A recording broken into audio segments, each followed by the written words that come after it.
So there's some reports from Cisco that projects that over the next 5 years, mobile traffic in general is expected to increase by almost a factor of 40 times.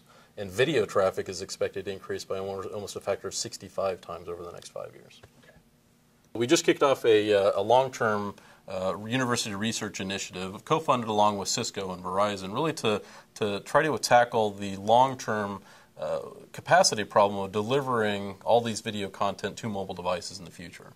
And so, clearly today we're starting to see the emergence of these video applications, but imagine when everybody starts migrating towards video conferencing instead of voice calling, and imagine when people start looking at using videos to access news and weather and information.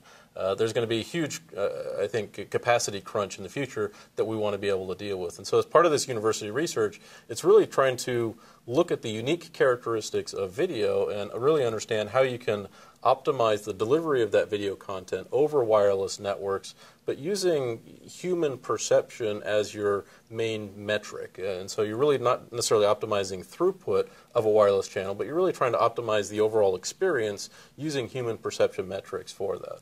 And so there's a number of vectors as part of this research. One is to really understand video quality metrics and really being able to look at video and come up with a really visual perception-based metric to understand what that quality is. Second is how to apply that to optimizing the wireless resources.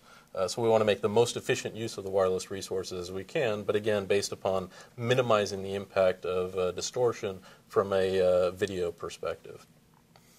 Third, we need to start looking at new network architectures. So as the capacity and the traffic starts increasing, we'll have to branch out from kind of traditional cellular architectures, and we're already seeing things like Wi-Fi offload, but I think longer term we're going to start seeing a lot more hierarchical networks, so to speak, where we're seeing smaller cell sizes, we're seeing femtocells, and understanding the combination of all these different networks. And when you're starting to send video over these networks, what is the impact on mutual interference caused by these different networks?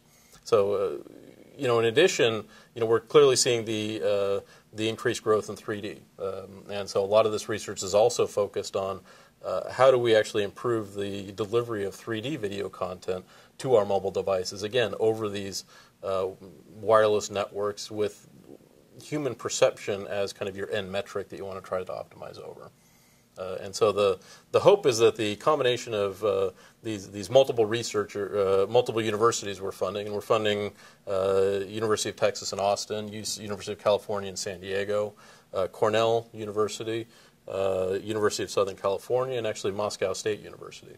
And I think the combination of, the expertise at each of these universities that brings to bear on this problem, and it's really important to have a multidisciplinary approach to this problem, bringing in experts from the wireless side, from the video side, from the networking side, to really attack, this harder long-term problem of really enabling the delivery of all these next-generation video applications to our mobile devices. And so we're hoping that the combination of all these university research will help attack this future capacity crunch. Yeah, so I think if we're successful at delivering these technologies, hopefully we're enabling more ubiquitous access to video, enabling new interactive video type of applications like video conferencing, and hopefully creating the opportunity for bringing new social media applications to the masses and to any device that you want to be able to access this content from.